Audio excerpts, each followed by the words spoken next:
No, when we first went to Faith Memorial, we had a teacher named Misty Sack. Misty Sack, yeah. It's about 8 years ago. It was about 7 or 8 years. Yeah. So it was about 7 years ago, maybe, because, yeah. And see, we started it when we were in Misty's class. And then Sheila took over for Misty. And then Sheila, in her mind, created this thing that she started the group. And then she got really nasty with Anne Marie, and she was like, well, I started this thing and Debbie took it over. That's not the truth. Ellen and I started this group, and that rumor needs to be shut down. And just the fact that she's being so nasty to people, she's not changed at all. And see, Ellen had asked me to add her back to the group. She said that when she went over to talk to Sheila, Sheila said, well, Debbie removed me from the group. And and she said she wanted to be added back. But see, she thinks she's the only person that got removed. She wasn't. She was one of 5. And her attitude, Nancy was on there, I took her off too. No, they never came, and every time they would reply, we have other plans, or we're not coming, or, so if you don't come, I'm taking your name out of the group. And that's what I did for people who couldn't come. Nobody has responded. But this behavior needs to be addressed, because this woman is too old to be acting like a temperamental child.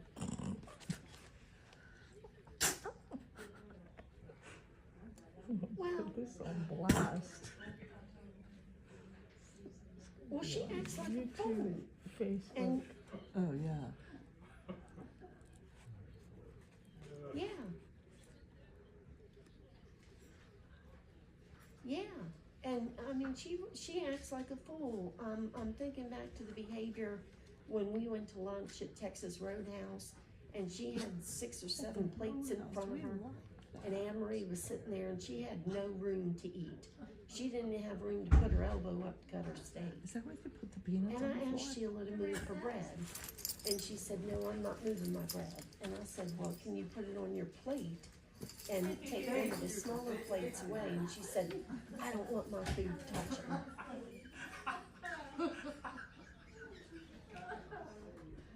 Oh, well, she grabbed like 2 or 3 things and put it on a separate plate. And then she ordered an appetizer and sat there and ate it in front of 6 people and didn't offer anybody anything. And she acts like a temperamental little princess that's 2 or 3 years old and stomping her feet. Really? Well, Anne Marie told me something interesting yesterday about her. She has always claimed that her brother has mental illness. Her brother doesn't have mental illness. Her brother is gay. And she doesn't want.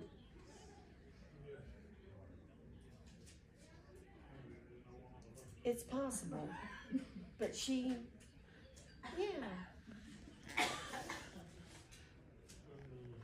it might be Molly, because I know Rachel dates a lot of men. Yeah.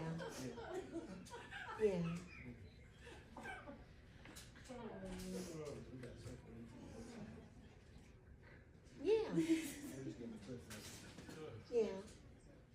Well, and see, she's blaming Anne Marie because,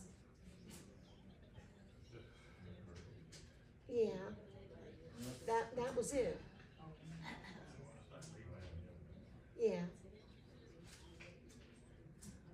Well, and then, she's sitting here blaming Anne Marie for stuff, but she herself sat at Joe and Mima's and said, I wish you'd hurry up and die.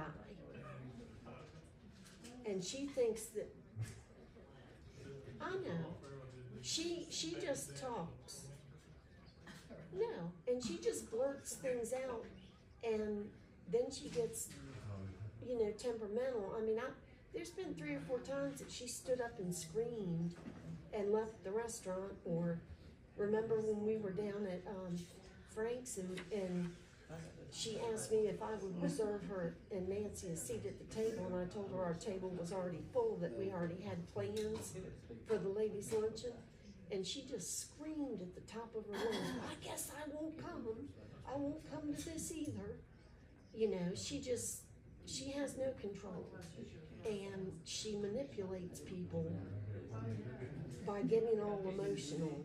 Anne-Marie said that she's got all these women at the Bible study now. Oh, poor Sheila, your husband died. They don't know how she treated him. They don't know how she wished him dead.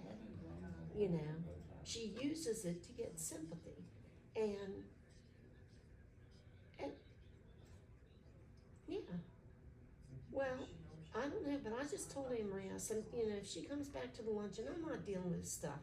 I'm not dealing with it. I'm not going back. Well, and I'm gonna shut it down if she starts saying, I started the group, or if she says, we can't trust people at the table, blah, blah. I'm just gonna say, Sheila, you're not welcome back. That's it. That's your last chance. You blew it. She doesn't know how to behave in public. She believes that she is the center of the universe. And I know. And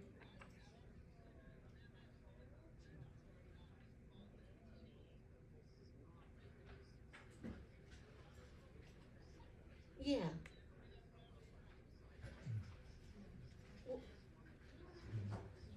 Well, see, she had been in BSF, but she had been out of it for over 10 years. And I have no idea why they asked her back as a leader. And Susan's even told me that she'll never be a leader again. Yeah, it's just crazy. But I'm tired of the nonsense, and I'm not going back to it again. How much is that? It does.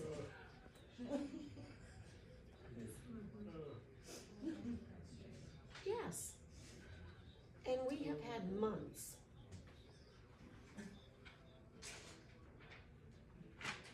I know.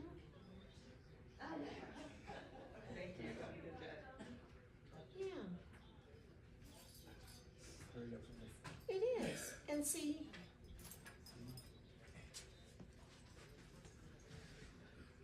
and we've had a couple of drama-free months. We don't want to invite that kind of mess back into it. And if she can't behave herself and control herself, then she just doesn't need to come. So, it is. And for months now, it's been calm. It's been good fellowship. It's been good conversation without all the drama and the mess that she brings like a tornado of mess every time she comes. And she just doesn't need to come. She needs to find herself other friends. Because she said she doesn't trust anybody anymore. She thinks we all betrayed her. Well, see, and that's her mindset. She's told everybody, oh, I know. And I think she's always had a form of mental illness, and she just doesn't recognize it. But the thing is, when you constantly stir up trouble and you pick fights with people and bait people and argue with people, and that's a mental illness. Yeah. Well, and she has had COVID multiple times.